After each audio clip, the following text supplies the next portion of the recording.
ilalabas ngayon ni Bunso. Pupunta kami ng Yarda. Titingnan namin kung ano yung ginagawa nila doon ngayon. Ayan. Papunta muna tayo sa kabila. Aray ko. Ay ko naman, baby. Iwan tayo ni Daddy kung hindi na.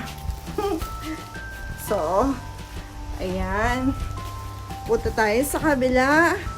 Titingnan natin ginagawa ni Daddy. At siya. Tingnan natin kung anong ginagawa nila doon. Ang bigat mo naman, baby. Sabi ko, ang bigat ni Bunso eh. Diyos ko, Lord. 15 kilos. 15 kilos na itong baby namin. Damulag na ito.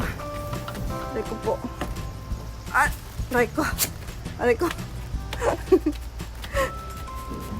Ouch, aray. Ko, bebe. Skuday. Pagod. Oy. Ayan, nandito na tayo. Tingnan natin kung anong ginagawa nila. So, ayan siya. Nilaman na yung container ng truck. Ako, ano susunod dito?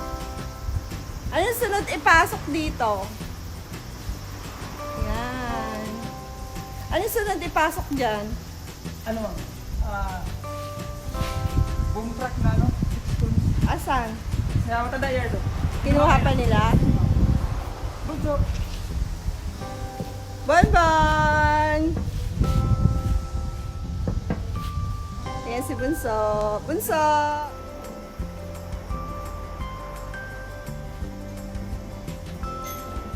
Ayan, magtatali na siya. Itatali na yan ni Kuya Glenn. Ang aming pinaka-expert. Hi! Hey guys! Konnichiwa! Natali na niya yan. Marunong ka na ba niyan? Marunong ka na ba? Magtali niyan. Sino nag-drive papasok? Si B-Boy? Ah, okay. Mabuti na ano?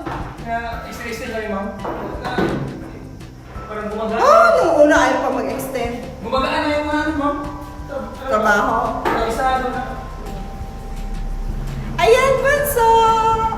Ayan, dyan ka lang, Bunso, ha? Ayan si Bunso. Nasa office lang siya.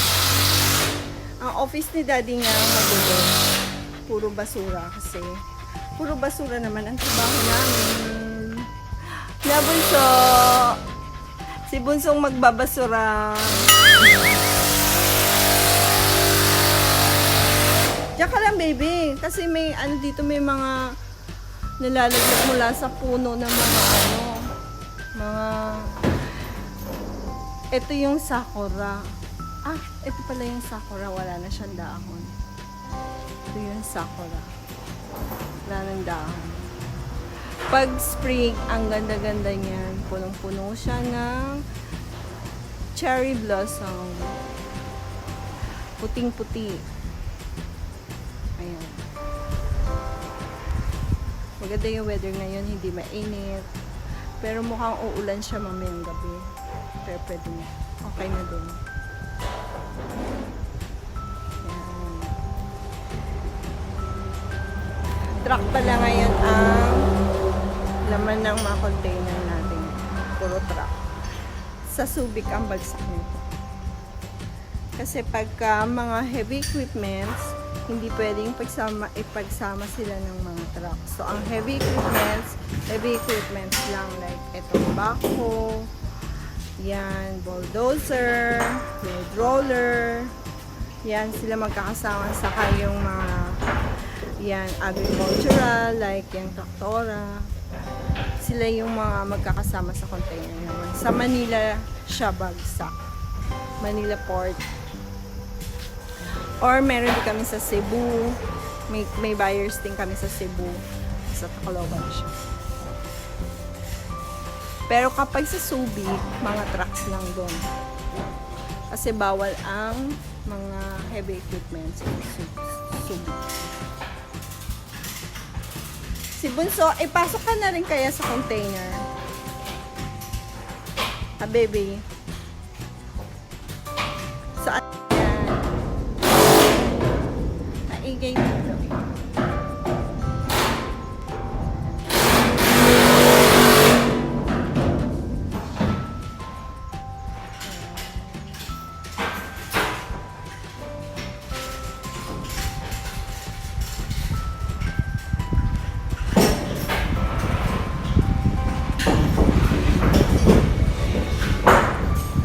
Sarap ng hangin. Ay, si Bunso! Bunso! Diyan lang ikaw. Diyan lang ikaw, baby. Naiinip na yun siya. Diyan lang ikaw, ha? Antayin natin si Daddy.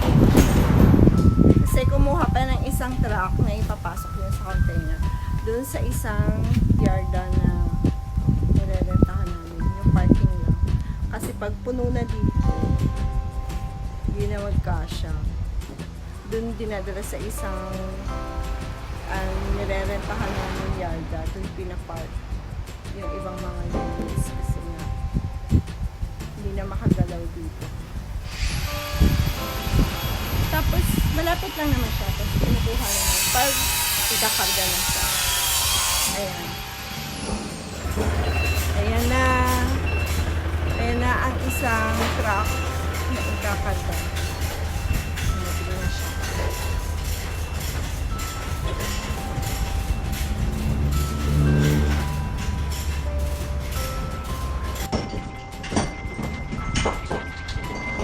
Ayan.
Ayan, uwi na kami ni Bunso.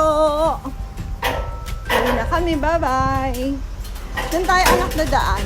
Dito na lang sa kalsada. Oh, bye-bye na, Daddy.